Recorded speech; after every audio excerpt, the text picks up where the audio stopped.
মাতো হলো তুমি নাম্বাৰটা ব্লক কৰে দাও আমাৰ কৰিম দে নালগে ওটা মাতো একো নাই ঠিক আছে মইতো তোক বেয়া পোৱা নাই বেয়া পাইছো নি তোক মই কচোন তোক মই কি কৈছো মেছেজত যে মাল কাজিয়া নকৰো বুলি কৈছো না মাৰে নোকোৱাৰ আগতে মই কৈছো না এইটো কথা তোক কৈছো মা না বেয়া ভাল নহয় আৰু মোক ব্লেম কৰে জানা মৃত্যুৰ পূৰ্বে ইপ্সিতা দাসে তেওঁৰ প্ৰেমিকক কি কথা কৈছে এটি বিশেষ কল ৰেকৰ্ডিং ভাইৰেল হৈ পৰিছে এটি গোপন কল ৰেকৰ্ডিং ইপ্সিতা দাস আৰু তেওঁৰ প্ৰেমিকৰ এটি গোপন কল ৰেকৰ্ডিং সেই কল ৰেকৰ্ডিংটোত ওলাই পৰিছে ইপ্সিতা দাসৰ মৃত্যুৰ আঁৰৰ কাৰণ আপোনালোকে গমেই পায় গুৱাহাটীৰ সেইগৰাকী প্ৰতিভা সম্পন্ন ছোৱালী যিগৰাকী ছোৱালী আজিৰ পৰা কেইদিনমান আগত এই পৃথিৱীখনৰ পৰা নোহোৱা হৈ গৈছে নিজকে শেষ কৰি দিছে কিমান দুখত নিজকে শেষ কৰিব লাগিব কিছুমানে কয় যে তাৰ বাবে দায়ী ইপ্সিতা দাসৰ যিজন প্ৰেমিক মোমায়েক বুলি কয় মোমায়েকৰ গাঁৱৰ হয় যিহেতু প্ৰথমতে মামা বুলিয়ে মাতিছিল সেইজন প্ৰেমিকক প্ৰথমতে বহুতেই দোষাৰোপ কৰিছে তাৰ পাছত ইপ্সিতা দাসে এটি মেছেজ মৃত্যুৰ আগৰ সময়খিনিত যেতিয়া তেওঁ সেই জীৱনটো শেষ কৰি দিয়াৰ সিদ্ধান্ত লৈছিল তাৰ আগৰ সময়খিনিত ইপ্সিতা দাসৰ তেওঁ দেউতাকলৈ এটি বিশেষ মেছেজ দিছিল সেই মেছেজটিত লিখি দিছিল যে আচলতে তেওঁৰ মৃত্যুৰ বাবে জগৰীয়া কোন আছে সেই মৃত্যুৰ আঁৰত কোনে জগৰীয়া হৈ পৰিছে সেই মৃত্যুৰ কাৰণে দায়ী কোন হয় গোটেইখিনি কথা সেই মেছেজটিত দেউতাকক যিটো মেছেজ দিছে মেছেজৰ সম্পূৰ্ণ কথাখিনি লিখি দিছিল ইপ্সিতা দাসে তাত কিন্তু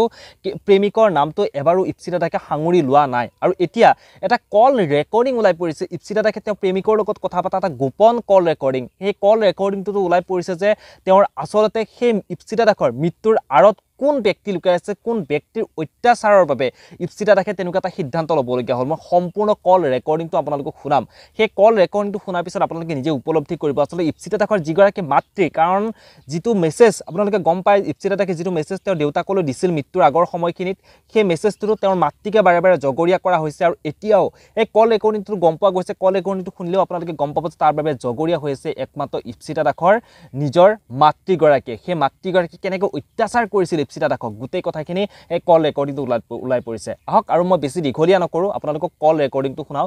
কল ৰেকৰ্ডিংটো শুনাৰ পিছত আপোনালোকে নিজে ভাবি লওক যে আচলতে সঁচাকৈ ইপ্সিতা দাসৰ মাতৃ এগৰাকী কেনেকুৱা হৃদয়ৰ কেনেকুৱা পাষাণ হৃদয়ৰ এগৰাকী মাতৃ হ'ব লাগিব আহক আমি কল ৰেকৰ্ডিংটোলৈ আগবাঢ়ো হলো তুমি নাম্বাৰটা ব্লক কৰে দাও আমাৰ কৰিম দে নালগে ওটা মাতো একো নাই ঠিক আছে মইতো তোক বেয়া পোৱা নাই বেয়া পাইছো নি তোক মই কচোন তোক মই কি কৈছো মেছেজত যে মাল কাজিয়া নকৰো বুলি কৈছো না মাৰে নোকোৱাৰ আগতে মই কৈছো না এইটো কথা তোক কৈছো মা না বেয়া ভাল নহয়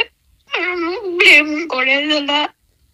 মাতটো তই নাকান্দিবি বুলি কৈছো প্লিজ কৈছো মাতটো মোক একো নাই মোক কৈছে একো নাই হ'ব দে মই সহ্য কৰিব পাৰোঁতো তোৰ কাৰণে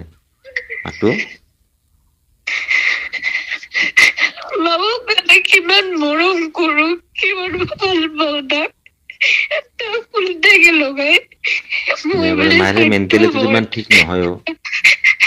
তাক বোলে মই স্বাৰ্থৰ কাৰণে ইউজ কৰিম তাক মোক বিলিভ কৰিব মানাও তই নাকান্দিবি তোৰ বেমাৰ উঠব মাতো তই নাকান্দিবি বেমাৰ উঠব তোৰ মাথাটো বেয়া কৰবি নেকি তই কচোন মাতো মই সহ্য কৰছো না মোক গালি পাৰছে কিবা কৈছে মই কিবা কৈছো নেকি বেয়াকে কৈছো নেকি মই তাক মই যেতিয়া কৈছো তই নাইবি বাবু মই তোক বেয়া কৰিম এটা সদায় কৈ তোক মই সৰুৰ পৰাই পাইছো তই মোক বেয়া নকৰা মই জানো ইমানখিনি মোক ভাল পায় কিন্তু মায়ে কিয় বিচাৰে তাৰ পৰা মই দূৰত যুক্ত মাতো নাকান্দিবি বুলি কৈছে বেমাৰ উঠব তোৰ মাতো প্লিজ মই তাকে বেয়া পাওঁ নেকি শুনচোন আইতাৰ ককা উঠি আহিছিল মই সেইটো সদায় হৈছো ককাহঁতত আজিলৈকে তাৰ কিবা বেয়া কৰিছো নেকি এই মাতো শুনচোন মোক ইমান বেয়াকে কৈছে মই বেয়া পাইছো নেকি কচোন কৈছে মাৰে মদ খাই কিনে কৈছে ন হ'ব দে মই সহ্য কৰছো না তোৰ কাৰণে মদ খাই কিয় কথা পাতে নৰ্মেল টাইম মুখতো বেয়াকে কৈছে না মই একো নকওঁ একোৱে নকওঁ শুনি আজিৰ দিনত কিমান কি হৈছে মই তোক শুনছো ন মই কিবা কৈছো নেকি মই নাই কোৱা মাতো নাকান্দি প্লিজ মোৰ কাৰণে চা মোৰোতো বেয়া লাগছে মনটো মই কৈছো নেকি কিবা কৈছে দে মোকে কৈছে মই গুচি যোৱাটো বিচাৰে নেকি মোকে কৈছে হ'ব দে তোক কৈছে কিবা এটা বাদ দি মই বাদ দিছো যিমান কৈ কওঁ মোক মাৰিলেও মোৰ কেছ নাই মইতো কৈছোৱে আজি মাৰি পেলাব নাটকো মই নালগে ইমান যদি অশান্তি কৰিছো মাৰি পেলা, কিন্তু তোমাক কিয় কব? হ'ব দে তুমি কি কৰিছা? হ'ব তুমি দে একো নাই কৰা নহয়। কৈছে দে হ'ব দে এতিয়াও ভাল লাগছে। কৈছে দে আৰু তই চিনাকি কৰিবি আৰু হ'ব দে একো নাই চবকে জানো কথা লগাই লৈ মোক একো অকলশৰীয়া কৰি পেলাই বুজি আছে। মই কাৰি কি কৰিছো? তই নাকান্দিবি বুলি কৈছো না মাতো, মই তোক কৈছো না নাকান্দিবি প্লিজ, মাথাটো বেয়া নকৰিবি তোক প্লিজ কৈছো দে। তোক মই গালি নাপাৰো, খং নকৰো, কিয় জানা না? তোক দুখ পোৱাটো মই নিবিচাৰোবে। আৰু যদি তই কান্দ কিবা কাৰণে চা, মোৰোতো মনটো বেয়া লাগিছে, মই তোকো কোৱা নাই। নাকান্দিবি মাতো প্লিজ। মাতো মাতো মাতো